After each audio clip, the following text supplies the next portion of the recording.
Happy Valentine's Day. I am wishing you a lot of love today, maybe some romance, and how about some spark? And we will talk more about spark in just a bit. Today, Paul and I will be answering the questions that you submitted. So stay tuned. He'll be on here in just a moment. I did 2 rounds of putting a box in, a question box on Instagram stories, and asked you to submit a question that you had for Paul and me regarding our relationship, our marriage, maybe the history of our relationship, and just anything that you would be interested in knowing about Paul and me. We had so many questions come through. It was really fun for me to read through those. I only read a couple of the questions to Paul, so he is not going to be prepared to have me read the questions, but I know that he will be more than happy to share, and he will have a lot of great input. So I really want to give him the opportunity to do a lot of sharing, and then I can piggyback off of that. After all, you get to listen to me all the time, but I want to thank you for submitting the questions. I also want to share that not every single question is going to get through. We had so many come in, and what I looked for was a pattern of repeat or reoccurring questions, and boy, was there a lot of them. So any question that I read today, just know that at least a couple to several submitted the same question. I will also share that there was a ton of questions having to do with parenting, but not necessarily about Paul and my relationship regarding parenting. So these would be great questions for us to address or topics to address in a future video specifically on parenting. We will be answering some questions on parenting today, but only those that really pertain to our relationship. A couple of the biggest areas that popped up in the questions, I can't believe how many came through on disagreements. So that was probably the biggest area, was how we handle disagreements or differences of opinion or conflict. And the other one was spark, how we kept the spark alive in the early years when we were raising our children, as well as how we keep the spark alive today, which really prompted me to think about the contrast of the two, because if there's conflict in your relationship and a lot of disagreements, that's a contrast to spark. So if this is an area that you struggle in, I want you to give that some thought. If we have a lot of conflict over here, it's going to make sense we're not going to have a lot of spark over here. But anyway, if you're new to my channel, welcome. I'm Tracy Hensel. I'm a certified professional coach and ICF credential holder. I help people just like you navigate relationships, crush goals, and get more organized and implement systems to optimize your life, whatever you see optimized being. My husband Paul and I have been married for almost 31 years. You heard right.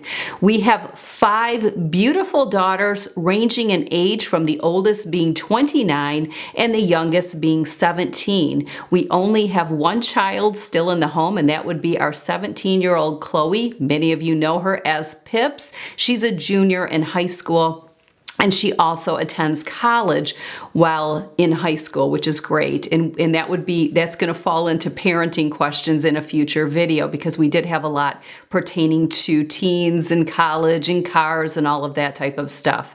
So be sure to let me know in the comment section if that is something that you would like us to do. Paul and I are also grandparents. We are Poppy and Gigi to our beautiful granddaughter, June. A lot of you know her as Bug or June Bug. She is 22 months this month. We are also expecting a grandson this May, so we are super excited about that. And in addition, we have a beautiful, lovely young lady, our bonus granddaughter, Kaylee, who has been in our life since about the age of 2, and she will turn 13 in March, and she is a big part of our lives, and we couldn't feel more blessed. Paul and I just are very happy to share everything with you today. We're going to be as transparent as we can, and once again, we thank you for your questions. So let's bring Paulie on board and see what he has to say about our relationship. Starting off with the topic of dating, and I'm going to be the one that's going to read the questions. So the first one is, how did you meet? Blind date. Blind date. We were set up by another couple. Yep. What did you do on your first date?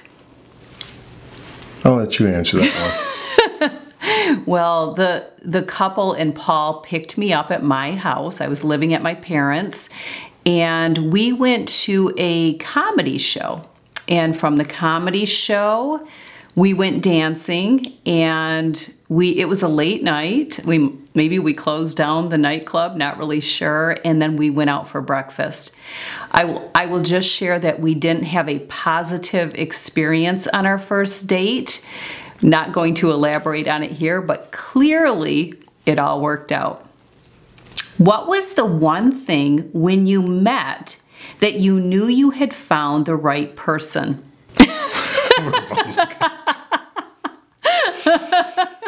How did you know? Yeah, because did you know right away? I guess, what was the one thing when you met that you knew you had found the right person? I don't know that I could say right when I met Paul that night, I knew I had found the right person. I think throughout dating, I started to know I found the right person. And for me, I think it was connection. I could see that we kind of saw eye to eye. We had some similarities in our upbringing, which I found that to be complimentive. And there's attraction clearly. Yeah. And I would probably say, to add on to that, would be, we just really connected. We had a lot of fun together. We saw eye to eye. I really connected with your family right away, off the get-go. And then when we started getting more serious, which was really fast, our goals and our vision was the same, and we agreed upon it. So I think that, obviously, besides the beautiful attraction and the connection, we just had very common interest. How long did you date before you got married? A little over a year? Yeah, I would say so. We knew, I think our timing was just so right, at least for me speaking on it, as I was coming out of college, she was coming out of high school. My timing was perfect as I was getting ready to get my first career job, and I just kind of knew, Yeah. I think if I remember right, you can correct me, we got engaged like within 3 months of dating. We did. And then we got married the following year, so that's pretty quick. Yeah, we were young. I was actually in college at the time, but Paul was graduating from college. I think you were actually on like a 5th year. Yeah, so he probably with the co-op experience. Yeah, so he was on his 5th year. I was on my 2nd year, set up as a blind date, knew right away, but we were young. Not that I would wish that on everyone. I think all situations are unique. At the end of the day, and people will tell you, there were people that did get married young when we did, but it was definitely not like our parents who got married really young. Everyone was very supportive, because in my family, everyone loved Paul, and his family was very supportive as well. We were fortunate in that. I will say one of the things about marrying young is you still almost are a kid.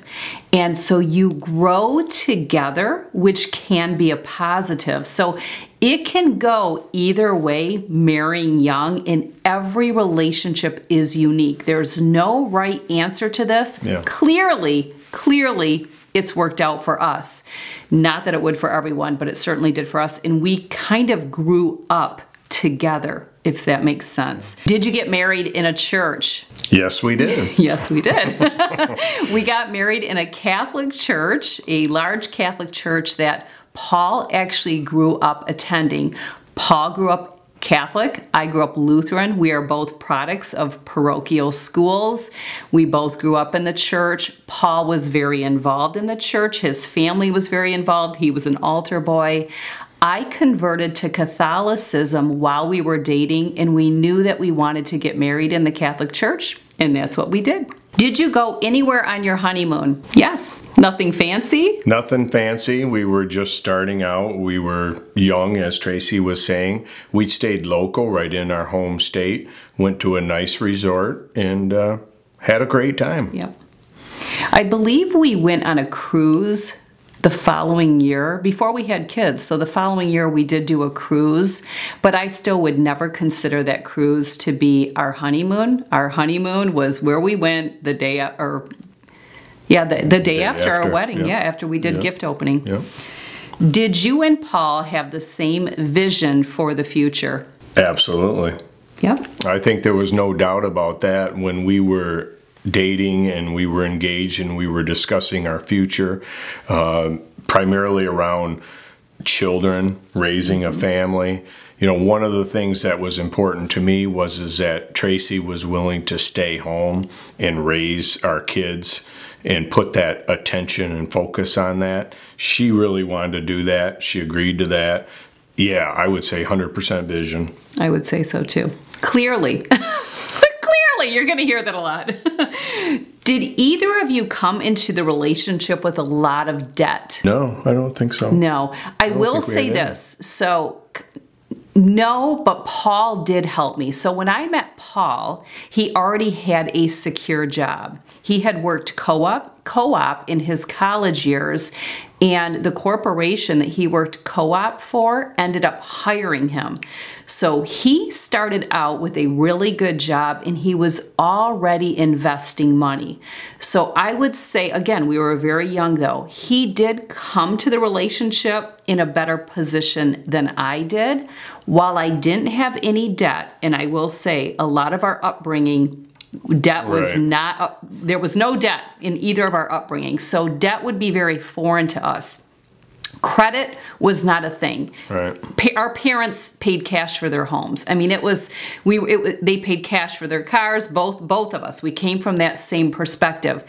But I was paying my own way through college, and I was making ends meet, and Paul just took that over. So he basically covered for a good portion of my college experience, because in our dating and I think the first year of marriage, I was still in college. Yeah. But we both grew up in families, to your point earlier, where they were very money conscious and valued the dollar and working hard. So I think that was spread onto us, just like you guys have heard us talk about spreading it on to our kids. Yeah. Yeah, that baton or that torch was passed on. Right. And that was beautiful to be on the same page in such a significant area of a relationship, because finances is a big area. And any of you watching that's an area of concern, you probably know that there's a lot of conflict and disagreement there. So when you come to the table and you're really seeing eye to eye, right jumping out of the gun, that's a positive. Yep. We're going to move on to marriage and starting a family. Did you both have the same financial goals for the future from the start of your marriage? I think we covered that. Yes. Yep. How soon did you two decide to have children? Right away. Right away. So we got married in May. I got pregnant in December, and we had our first child, our oldest daughter, Kirsten, the following August. What was your approach to family planning? Do you want me to tackle that one? Yeah, I think. Yeah, I would say our approach to family planning was, we knew that we wanted a family. We knew that we wanted to start a family right away. We knew that I was going to stay home and take care of the children and raise the children, and Paul would support the family financially. And we just always had a plan. I mean, that was the plan from the get-go, and it served us well. Did you both know you wanted a big family when you married? Now, this one gets a little bit trickier. Yes, it does. I'll start out and then you can finish it. Okay. I grew up with 3 older brothers. I always had a vision of having 4 as well. And so when I started out, or we started discussing it, we're like, yeah, 4, you know, and... or, no, you said 4. Yeah. And then I believe that after we had 2, I was kind of, you know, feeling pretty good with where we were at, and etc. And I kind of bounced it out there, and I'll let you finish that up. Well, I think there's something to say about growing up and kind of being drawn to what your family did, right? So Paul came from a family of 4. And so he wanted 4. He wanted 4 kids. I came from a family of 2, and I wanted 2. And I think that makes sense. So there was no debate about it. He just really wanted 4, and I wanted 2. But I don't ever remember it being like a battle. No. We just you're going to learn more that we just aren't that way. We aren't bickerers. Yeah. We had 2, and I decided when the second one was about a year old that I really wanted another one. Well, Paul had this thing, and again, this is upbringing. His parents believed in even numbers. And so he kind of had that lens of even numbers. So he said, well, if we're going to have 3, then we should have 4. I think I just kind of said, you know, yeah, I do. I think I do want to have a larger family. So we had our 3rd, and then we didn't wait too long to have our 4th. Our 3rd and 4th are 17 months apart, and we were happy and elated. We were done. Yep. We had 4 children, and then we had a surprise come along. We ended up with 5. Several years later. An odd number. So go figure, and it couldn't have happened any better. Life is good. Did you dream about having a son during your 5 pregnancies? Absolutely not. And that will probably, that was quick. I know, and that will probably rub some people the wrong way. There's nothing wrong with having a preference. There is nothing wrong with that. Of course we all want a healthy baby, but there is nothing wrong for hoping for a certain gender. And once we started having well, the first one, we definitely wanted a girl. I don't know what it was. It's just we wanted a girl. And then we had the first, and we wanted our daughter to have a sister. And at that time, we weren't really sure if we were going to be done at 2. So we had 2, and then there was this whole, we loved having girls because we had girls. And it was easier, and we knew what it was like. Yeah, and I don't know. It's just, there's often this I don't know, like a stigma behind it, but who cares, right? You're never going to change what you have. And a lot of couples that have a boy have a hard time seeing themselves without boys. You end up being like, I'd like him to have a brother. So yeah, so many people at work or my buddies would say, oh, you were still trying for the boy, huh? And no, actually we weren't. So nope, I know. Sorry to disappoint you. Did you plan the age gaps between your children? And if so, what was the best gap? That one is yours. Yeah, kind of. You know, it's so different. When we were having children, you really couldn't plan. We didn't know you could plan it like people do today. I mean, now it's amazing. There's apps where you can plan your pregnancies, and we have witnessed this working for people. So we had a good idea because I did use birth control, and I would go off the pill when we were planning to have a child, and I always got pregnant very easy. I got pregnant right away. Our 5th one was the only one that was a surprise. So I would say, yes, we pretty much did plan them, and I got pregnant easy. Now, as far as age gaps, we had a little bit of a variety. I would say that the 17-month age gap was a little close, and the 2 years, 7 months was really kind of perfect. So I would say the sweet spot is about 2 years at the earliest, and nothing after 3 years. But it all depends on how many children you plan on having. If you're having a large family, you may not want to have large stretches, but I would say 2 to 3 years would be ideal, would be what I would say would be, you know, the best that we could see. Have you renewed your wedding vows? Why would we? I I don't know. So I No, don't. we have not. No, No. we have not. I don't. We haven't really ever thought about it either. And we've never had a reason. Our vows haven't been broken where we need to renew our vows. And I know people see it differently, but I would just, just understand some people can see it that way. So it's a personal preference, but no. Were your kids christened? Yes, they were all christened or baptized in the Catholic Church. Moving on to some questions about parents and siblings. Are you close with your parents and siblings? Want me to start out? Go. Yes, we are close. I am close with my parents and my 3 older brothers. Very close with them. We are in a group text. We text all day long. We golf almost every Sunday in the summer. And then we do a lot of extracurricular activities. We go hunting together. We do a lot together. So very close family. Even as I was growing up, we were very close with my dad's 2 brothers and their families. So yes, I would say, very close. I am the same. We've always had a close family. I grew up with my cousins as well, going to my aunt and uncles, or they would come to our house. Paul grew up the same way. We are close with both sides now, meaning I have a good relationship with my in-laws. Paul has a fantastic relationship with his in-laws.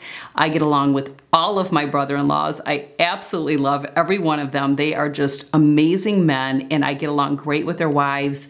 We are just very fortunate. There's no negative energy. There's no negativity. We literally have a great time. So yes, we are very close. Oh. And then we go on to, do you get along with each other's parents? Absolutely. Are any of your family meals ones that you grew up on? If so, which ones? I'll answer this. Yes, quite a few of the dishes that I prepare, I grew up because my mom made them, and they were just great, good old comfort food meals, and Paul loves them.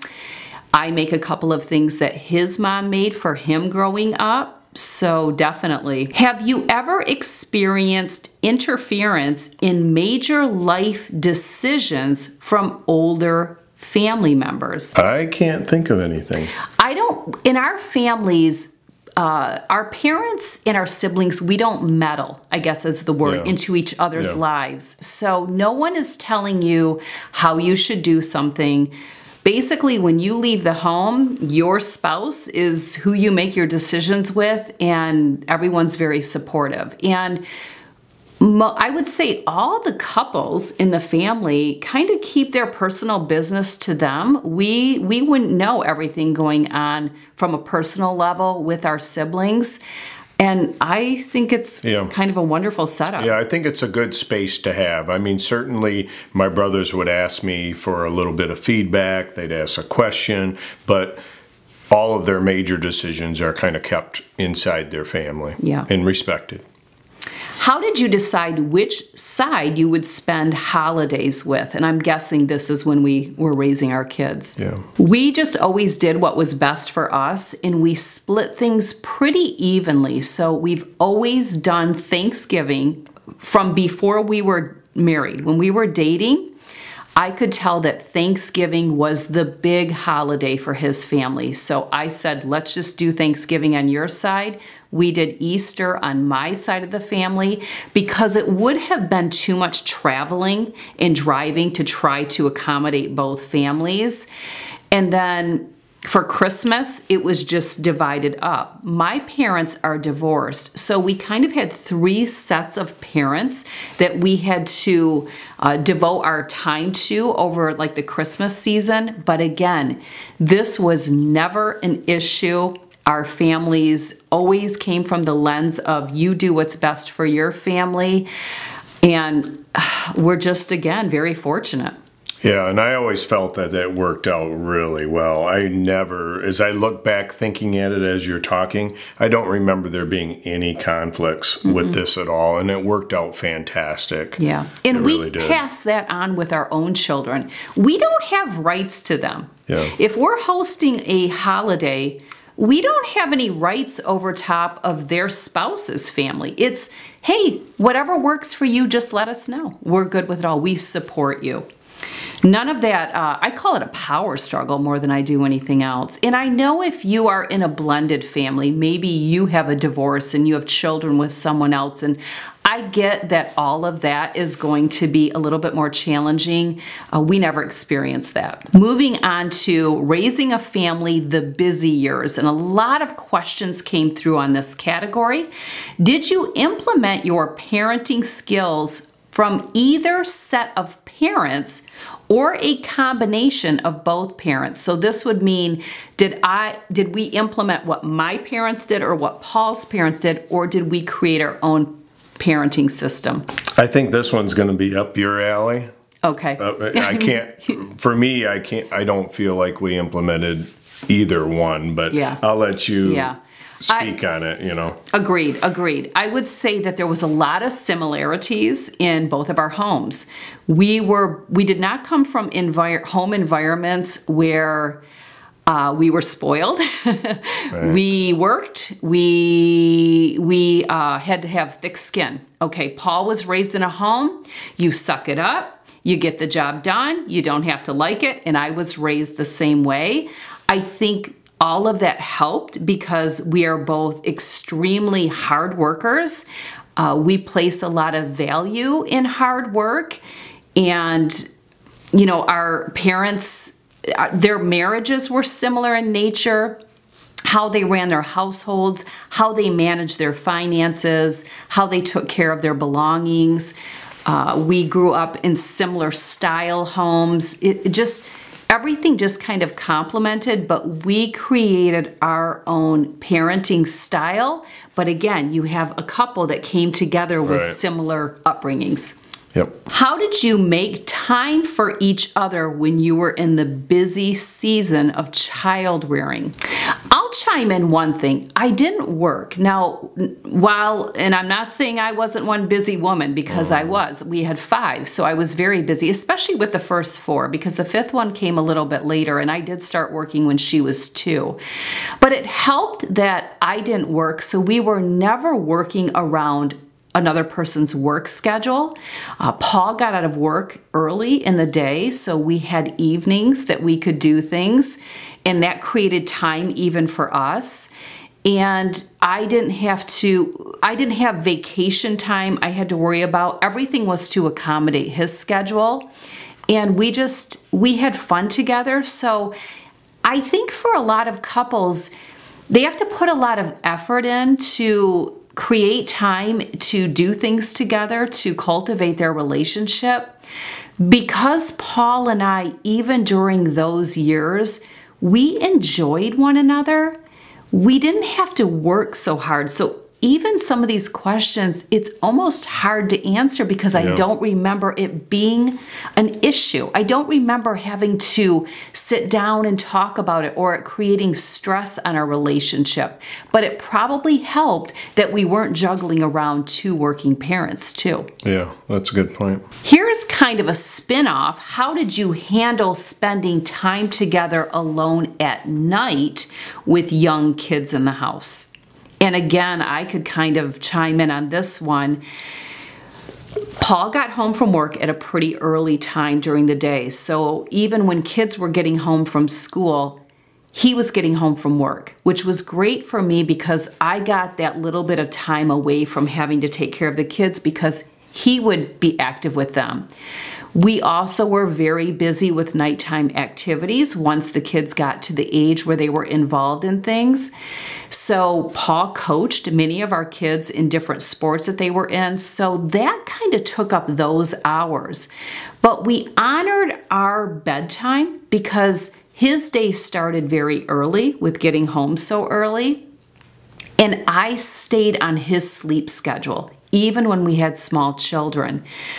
We trained our children to be on that sleep schedule. So we were all early to bed, and that gave Paul and I our time at night to go to bed and have a little bit of time together. If you follow me on Instagram stories, you will see that we go to bed together, and a lot of times we're still up. We've always kind of been able to do that, but we made it happen. It doesn't happen by choice. We made that happen.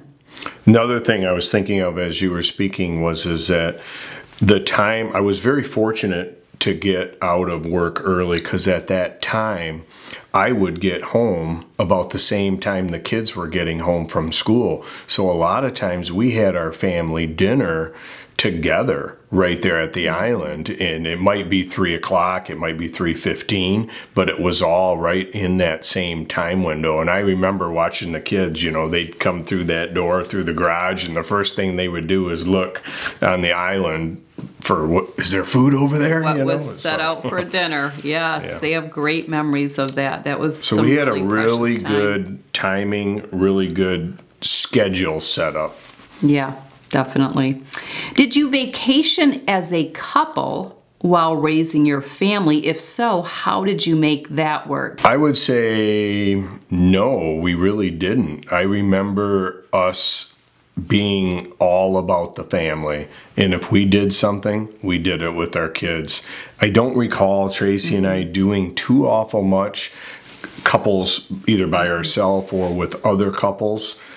I mean, we did do that cruise, I think, the first year after we were married. We didn't have kids, so. Yeah, we didn't have kids, so delete that part of it. But, yeah, we did. We were family. We really were. And I'll add in, too, that we were on one budget with a large family, so we really didn't have a lot of extra resources, and our kids were in Catholic schools, so we were paying quite a bit for tuition at that time. So we were all about the kids. Now, once in a while, we would be invited to, let's say, a wedding or reception. So a lot of our friends started having families a little later than us. So we were in that season of having a lot of weddings, and we would maybe take the night together. So it wouldn't be a vacation, but we would have a night maybe without the kids. The kids would go to one of the grandparents. And we did try to go away for our anniversary when it worked for us, but we didn't get hung up on that. If I was pregnant going into an anniversary or something and just didn't feel like going anywhere, we just were not that couple that, oh, you have to do this, you have to do that. We didn't put the pressure on one another, but no, pretty much everything we did was with our kids. Yeah. Yeah. Maybe that's our daily vacation right there. Yeah. So how often did you go on dates? And I already covered that. Who watched the kids? We were very fortunate that we had both sets of parents to help us in that way. Did you have a spiritual life together and as a family? I already shared that we were practicing Catholicism at that time, attending a Catholic church. Our kids were in Catholic schools. Yes, we did small group. We plugged into other areas. We also plugged into another church at a certain point. So yes, the kids grew up with a spiritual background. How did you handle it when one of your daughters was mad at one of you but not the other and shared their frustration with you? I think this is a great question because kids will try to manipulate and peg parents against one another. So I love this question. We'll let Paul tackle. Oh, thanks a lot. Oh, it'll be easy though. No, this is a really good question because kids will want to get their way and they'll come ask, let's just say, for example, me, hey, Dad, can I go do this tonight? And I say, well, no, I don't think you should, because how is that going to affect your math test results that you have tomorrow? So naturally, the child would not be happy with my decision, and they might try to go ask their mother to see if they could get a favorable answer. And that is why it is so important to be a team and to communicate and make the decisions together. And that's why even to this day now, even with Chloe, we always have her text both of us. We're both communicating. We're both on the same page because it's human nature. They're going to want to try to get their way. And the most important thing is that the two of you stick together as a team to achieve your goals. Absolutely, yeah. I will not respond to a text message if Chloe texts me something that needs to be texted to her father and me. I will not respond. And then next thing you know, like 5 minutes later, a new text will come through because she knows. It's not an issue because she's got it down to a science, but she used to do that a little bit. So. And I think the other thing, if I could add on, is I believe as parents, you're better off, because I learned from this too, is you're better off not saying, no, you can't go. You want to be able to have them understand what is happening. It's more like, if you go out tonight, how is the math test going to be tomorrow? And then it cascades from there. If you get a bad score on the math test, then you get grounded. Bummer for your summer. You know, so you always have to think about the consequences. If we have a daughter watch this video and she hears bummer for your summer, she is going to be like, yes, that was me. Sorry. Okay. I had to chime that one in. Next question. Yeah, it is. It really is all about teamwork, though. And you know, we were just so solid on that. And I'm sure when we get to the conflict section, this could be really a lot of conflict. Again, I do have to say, if you're in a blended family, completely get things are much more difficult. Completely agree. But I remember years and years ago at one of the seminars we went to, or like a parenting class that we went to, I remember them telling us the best gift that you can give your kids is to love one another and have a strong marriage. Yep, and support one another and back one another. Back one another. All discussions take place not in front of the children. Even your deep discussions, because if you have a disagreement, they're going to chime in, and they're going to favor the parent that they know they can get away with the most. So we could go on and on about that, but a lot of questions came up about spark in the relationship. I can't believe how many times I heard the word spark, something I don't say often, so I just said, I love that though, spark. I don't know what I say, maybe a little, well, who knows? I don't know, spark but, for us has never been a problem, so we make the best of whatever, you know, whether we have fun no matter what we're doing. So. Yeah, and I think that's where the spark comes from. But this is specifically, how did you keep the spark alive when the kids were little and into their busy years? Many questions on this include how you prioritize intimacy with young children. Again, it goes back to staying on the same schedule, I think will help. I understand not everyone works the same schedule. Let's not forget, I was a stay-at-home mom. So I revolved my world during those years around, I never let myself go though. Never have I let myself go. I've always stayed on top of the priority list, which I think my kids and Paul benefited from. But my world, my days were about their lives, okay? I took care of myself, but then I took care of the needs of the kids and my relationship with the kids and the needs of my husband. Husband first, then kids. Husband first. So I could go to bed the same time Paul did. If you're going to bed together, and I truly believe this, and I coach women, and we do talk about their intimate relationships with their husbands and partners, those that are going to bed at the same time often are going to be more intimate. They are going to have sex more often because the easiness is there. There's people that ask, did you have to schedule sex? What did you do? Well, it's very foreign to us. But again, I get where some couples, and this is the coach in me knowing we're all different, our lives created things to happen very easy. So we were at that advantage, and I would say, you know, get on the same page if you can, if that's what you're looking for. But I'll talk more about spark, or we will, because I have a lot of questions on conflict. So if there's conflict, there's not going to be a lot of spark, but we'll get more into that. We're moving on to household duties. How did you and Paul split up household duties? This could have probably changed a little bit over the years too, because I was a stay-at-home mom. Now I'm a working mom and I work as many hours as Paul does, sometimes more. In the type of job that I do, we take it everywhere with us. I mean, when we go places, it comes with us in the car. I'm jumping on Instagram stories to get caught up with you guys.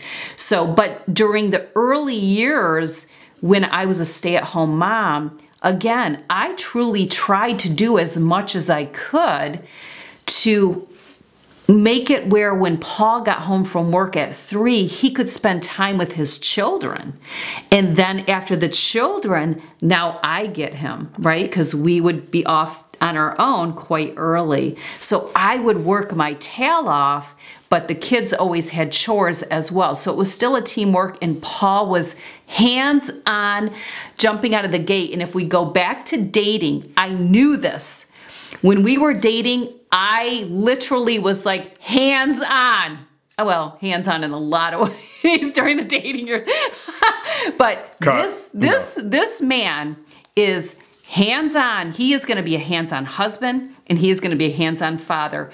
And boy, did I find that attractive. So that's a biggie right there. I'm happy to share this. I think from my viewpoint on that, I was always one of, I go to work, she's working at home. We both have tough jobs that are demanding jobs, but it's like, what's your goal? What's your vision? Is it to have the spouse leave all the chores to the husband when he gets home? Or does the husband feel like, hey, I worked today.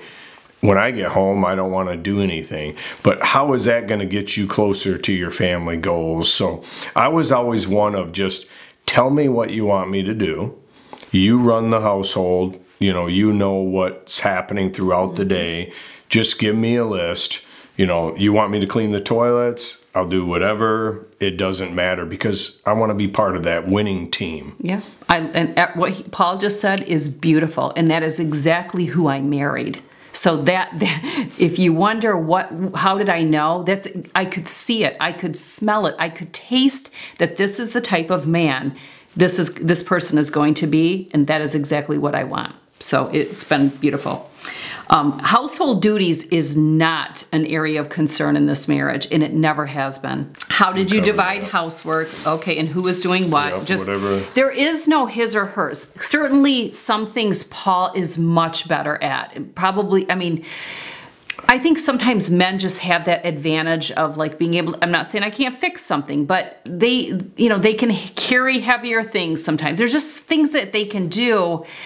And there's things that I'm better at. So we know that about each other. I'm the better cook and the better bake. Not to say Paul can't do it. If I wasn't here one evening and he had to do it for the kids, he would do it and do it well. But we knew our sweet spots and our strengths. But at the end of the day, it all needs to get done. There's no scorecard about who's doing it. And I just recently, last Friday, ran you through Chloe's chore list and communication list and the list that I give to Paul daily, which mostly is communication. But if the washing machine is making a knocking noise, yes, it's going on his list, because I have no idea what the knocking noise is. He's just thankful I communicated to him there's a knocking noise. There's nothing worse than finding that out too late. and I think as we head into conflict and disagreements, I think it's a good time to look at that chore list or those household duties or raising the kids and saying, if you're going to not agree on who's going to do what and how we're going to accomplish these goals, then you're going to have conflicts, you're going to have disagreements. It's going to lead into the bedroom problems. It's going to lead all over your marriage. Because bitterness and resentment kicks in. So that when we go back to the word of spark, which I know where a lot of people are going with spark, it's that zest, it's the fuzzy feelings, which, I don't know. How much are you looking for fuzzy wuzzy? 30 years later, it's a deeper love. It's not a butterflies and fuzzy wuzzy anymore at this stage of life. It's a deep, deep connection. It's just embedded.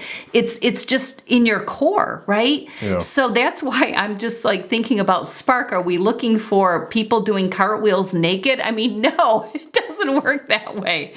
But if you have conflict, everything you get ready to do, every decision you get ready to make, every whatever it is, ask yourself the question, is it getting me closer to my goals? Whether they're your marriage goals, your financial goals, or whatever they are they getting you closer to your goals?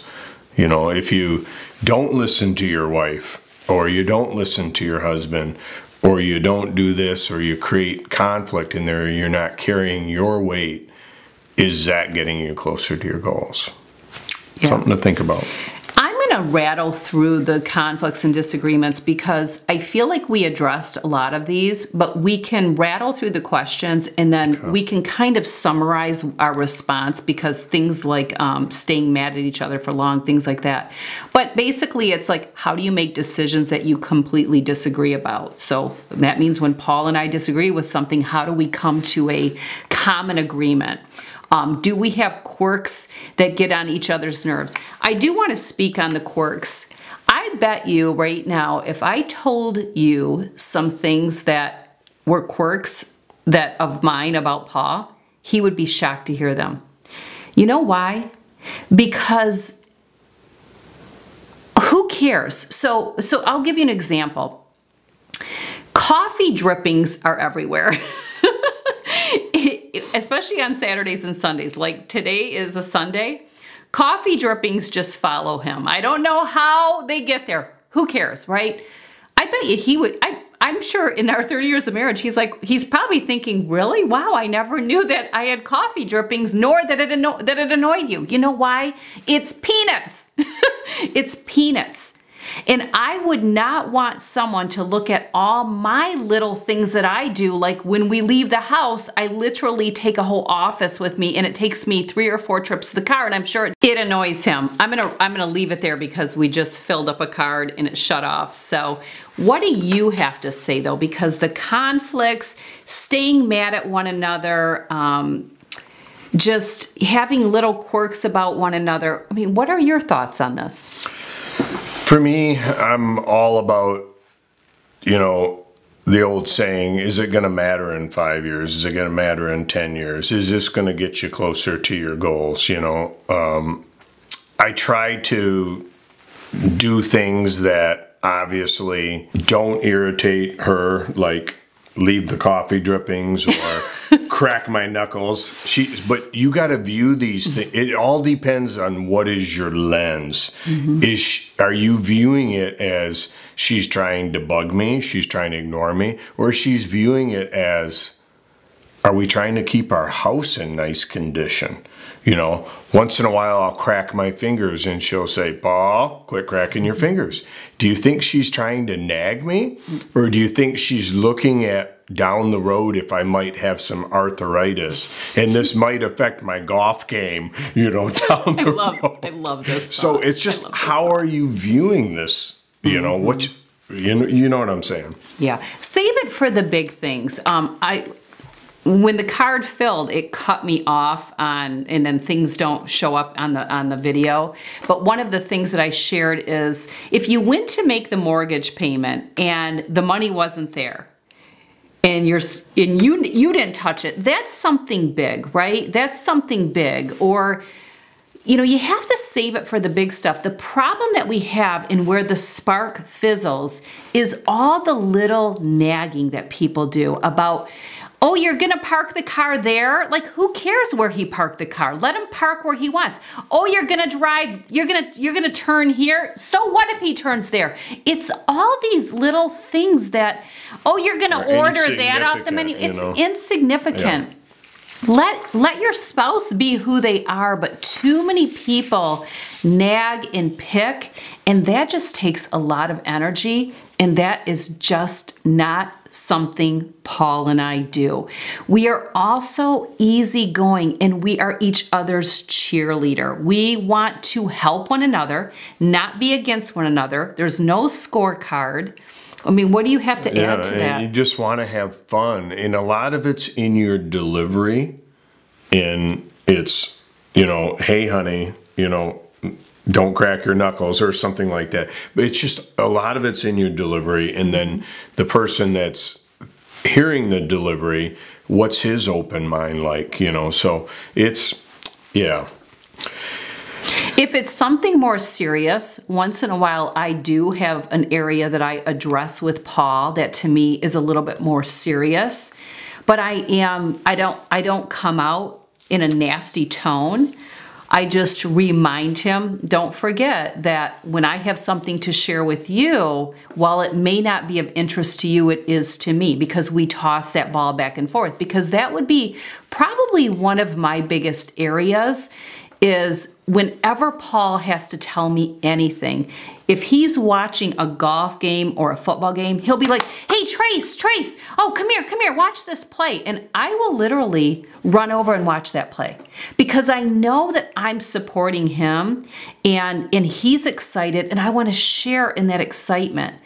And sometimes that ball isn't tossed back. And if I have something I want to show him, he may be like, what is it? You know, like I'm bothering him. And I just kindly remind him, hey, wait a minute. And that's how we talk about that. The problem is sometimes we have couples or one or the other that you can't approach. They're avoiders. Well, there's a reason for that, and that requires coaching and something more, a modality like that. But my suggestion is get over the small little nitpicking. Yep. The small nitpicking is what is compromising your relationship. Yeah, what do we have here? We really are running out of time. We're filling up. Let's see what else we have. I love this one. Who pays your bills? Well, we do. We do. Unfortunately, there is no one else to pay our bills. I just thought that was hilarious. Yeah, no, that's we do. When we look at money in a marriage, we look at it as nobody is in charge. Nobody owns it. Nobody makes all the decisions by themselves. We do it together as a team. We're the board of directors. Now, granted, if one person is savvier or better or more fluent on electronically paying our bills, which in our case is me, then yeah, I'll pay the bills. But I'm not the guy in charge of the money. I'm the secretary that pays the bills, so to speak. So I hope you understand what I'm saying there. Yeah, it doesn't mean it's all his money, it's our money. Yeah. And Paul's the better at investing because he invests time in that area that I invest in other areas. I'm the better budgeter as far as I can tell you what's coming 1 year from now. Good at that. I'm saving for something for 3 years from now where Paul may not see it that way. So we complement one another so well in that way. And when it comes to who is the saver and who is the spender, I would say we're both really good in that area. We're both savers, yeah. And again, we came from homes that were thrifty and smart. Yep. And yes, we have shared accounts. We have a bill account where all of our bills are paid out of. A lot of you might know this if you've taken budgeting classes with us. Or worked one-on-one. Yeah. Retirement plans. A lot of people have their retirement plans and they're different. I mean, obviously, when you talk about retirement, you want to talk about money. You want to talk about your own health. We want to talk about our kids, our family, our grandkids. There's no one overriding priority there. Tracy and I come first, and then the rest of everything else falls into play with that. You probably could add to that. That's beautiful. Okay. Anything else you see on here? Or I thought this one could be good. So if we go back up to Spark, there's tons of questions on how important is physical intimacy in your relationship, how important is sex in your relationship. But I thought this, and I think we clearly covered that it's high on, I would say it's high on the list for us, that it is important. It's never been compromised. So we've been married 30 years, it's never been compromised. But I think I can see where this could be a popular question with a lot of women. Have you ever dealt with not having the same libido as each other at various times throughout your marriage? And because I feel like this is often more of a woman's issue, there are men that do have low libido, and I have worked with women that their partner or their spouse just has no interest. So sometimes it is the opposite way. Most often it's women. We go through hormonal changes, perimenopause, menopause. I am fortunate. I haven't experienced any of this. I think a lot of it is taking such good care of myself. I've never let myself go physically, so I've always had a good relationship with my body, and I do believe that can play a significant role. I'm not uncomfortable with myself. I'm not uncomfortable with Paul seeing me, touching me, none of those things. So that's big, and I really think that that will keep your libido in check. As you're going into menopause, I think it's really important to utilize a vaginal estrogen cream to make sure that you never atrophy there, because I work with a lot of women that have suffered from that. Clearly your libido is going to go to the tank if that's the case. But, you know, I still go back to the core. Your libido is going to go if the relationship has a lot of conflict and animosity in it. I think that's the real culprit. I think if you're not getting along with your partner, who in the world is looking to go jump in the sack and roll around in the hay, right? Yep. If you have fun together, you do things to have fun together, you laugh, you're sarcastic. You communicate. You jab each other in a fun way. You support each other, you know. I think right there, your libido is going to be that's a good point. In check. So I think it's they always say what happens outside of the bedroom affects what happens inside the bedroom. Absolutely 100% believe that. I don't know. There's just so many questions. We just can't get to everything, but there's a couple ending, and I think, you know, why don't you tackle the ending? What is the biggest lesson you've learned from being married? Wow. I would say it all goes back to being a team. I mean, the biggest lesson I've learned is to be a team, because you're going to go through many seasons in your marriage, you know, from just getting married to having kids, raising kids, going through all of those struggles, job changes, everything, you know, and then pretty soon you get to the point where we're at, where kids are moving out of the house. Now we got some grandkids coming in. I believe you have to stay together as a unit, have your vision, have your goals, and then, you know, be willing to adjust to some of the seasons. You know, things aren't always going to go the way your vision is, but if you have your long-term goals, and if you put your spouse as number one and you don't let anything else get into the way, then you're going to achieve those goals. They might not be all along the same road, and the road might not run straight. It might whine and turn, and there might be a couple U-turns, but if you stick together and put your spouse first, then you're going to achieve your goals. And I want to hit on something, and I don't know if you actually said the word, but it's overcoming adversity. It's being resilient. That's so powerful. You have to be adaptable, right? Yeah. Definitely.